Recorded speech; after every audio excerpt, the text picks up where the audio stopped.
Well, hello there, Mr. Kent. Thank you so much for coming on in. Why don't you have a seat here in my chair? We'll get started on that shave and a haircut.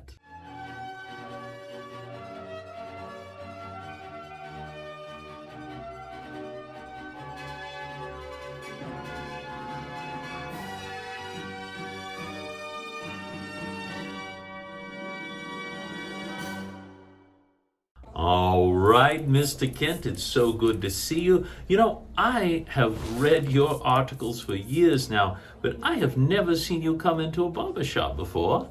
You must, don't tell me you cut your own hair, huh? No, it looks far too good for that. Go ahead and have a seat, Mr. Kent.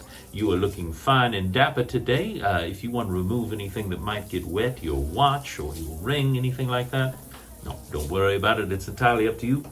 If you lean back a little bit, Mr. Kent, I'm going to go ahead and give you a quick shampoo, kind of get that hair ready so that we can get in here. There we go. There we go. Now, Mr. Kent, again want to tell you that I am just the biggest fan, just an incredible fan of your work. You are an amazing reporter. The article that you wrote on the expose on Lex Luthor changed the way that I think about him. Do you know I was going to vote for him for president? But not after your article. Now, I'm going to go ahead and get this towel nice and hot. Nice and hot. We're going to cover your face, Mr. Kent. There we go. There we go. Now, I'm just going... Well, yes, I am going to use the comb. How did you know that? You can't see through that, can you? No, of course, I guess it is pretty obvious what I'm going to do next. I'm just going to start combing out your hair and getting it ready for cutting here, Mr. Kent. Now, again, I'm so thankful for the work that you've done, all the things you've done for our city. It is just an absolute wonder. You know, the Daily Planet is, it's more than just a newspaper to me. It's like family, you know, and I really appreciate that. Now, I'm going to go ahead and get starting on the haircut here. Goodness, you've got quite a lot of hair here, sir, and I think we're going to get this nice and taken care of. Now, tell me, Mr. Kent, what inspired you to become a reporter? It's a fascinating business, and if I may say, it seems quite dangerous. There's been several times where it seems like you have been under threat of imminent, death, if I may say. There's certainly been times where I've noticed that you and Miss Lane have been in terrible danger, and then suddenly it looks like you're just, crushed by a falling piece of building, and then Superman gets you out of the way just in time. But so you did the local newspaper back when you grew up in Smallville, Kansas? That's delightful. Well, you never know what things like that will work out. And then you traveled. Did a little bit of traveling after college, I understand. Where all did you travel to? Oh, up north, huh? Well, there's so much wonderful places to see up there. I have a cousin in Canada myself. It gets a little cold. Did you find it cold up north? Well, we certainly all have different definitions of what's cold, don't we? Well, Mr. Kent, I just want to say that you have the thickest, darkest, most luxurious hair that I've ever seen. It is a delight. I don't know if I've ever had hair that I've had a little trouble cutting through with the scissors, but that's you must be very healthy. That's probably what it is. They say that what we eat really makes a big difference in how healthy we are and how luxurious our hair are, and your hair certainly seems to be that sort. Now, I wanted to ask you, Mr. Kent, do you want me to go very short on the sides, or do you want me to kind of keep it a little bit long and shaggy? Some people, some of us older folks like myself, did some pretty crazy things back in the day. Do you know, in the 90s, I laugh to say it, but I actually had a mullet. Can you imagine such a thing? Well, we all do crazy things. Now, if you don't mind, I'm going to take these tweezers and I'm just going to get a few little stray hairs here. Just going to pull those out. Very good, very good.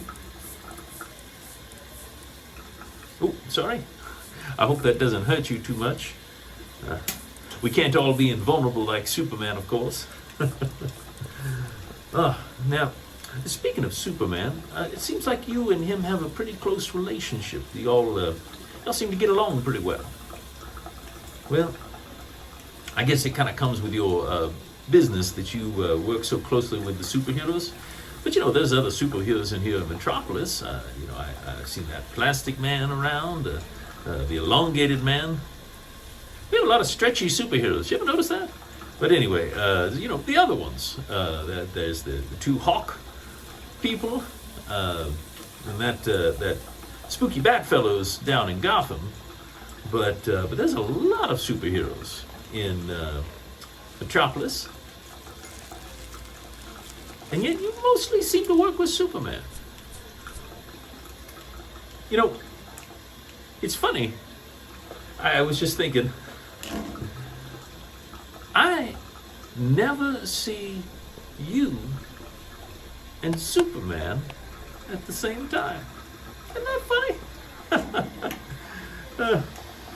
Well, I guess he's a pretty busy guy, isn't he? He's the kind of guy that just, flies in, saves the day, keeps the bridge from falling down, lays down so that the train can pass over him, all that kind of stuff, and then he's off and gone again to his, Fortress of Solitude, I think?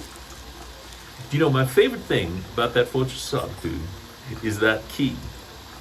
I heard about that key, that the key to the fortress is literally just laying there in the snow. And the reason it is because only Superman is strong enough to lift up the key and open the fortress. Can you imagine such a thing? Being so strong that your greatest defense is that nobody else is as strong as you.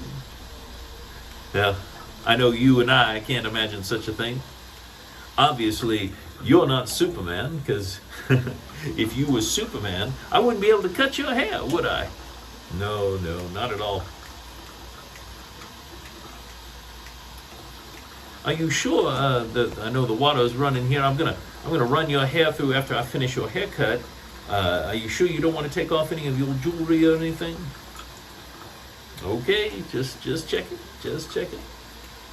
All right, I think we are getting close to done here, Mr. Kent. I'm gonna go ahead and lean your head over and hold you down. Now, you think you can fool me? You think you can fool me? I've been waiting for this for a long, long time. Kent, I know who you really are. I know that you're Superman, coming in here, trying to get a story on an illegal trade. That's why I took the place of my peon. This is just a hologram I whipped up at the last minute. I wouldn't expect anything less, of course, from a genius such as myself, Lex Luthor. Now, I've got you held down here, powerless, Superman. I knew you'd try something like this. You think I don't recognize blue kryptonite when I see it? You think that I wouldn't know what you were up to? Sneaking in here, pretending to be human instead of an alien like you are. But it's backfired now, hasn't it? You're helpless. You're nothing. And I can keep you bound for as long as I want. I do have lots of fun experiments going on, about 150 miles below here in my secret laboratory. You can come down and see them up close and personal. I'm going to have fun, Superman. You're going to pay for all those things you've written about me as Clark Kent. Who the devil is that? That can't be Superman. You're Superman. You're not going to fool me. Wait. Superman just stretched and removed your ring? You're Plastic Man, aren't you?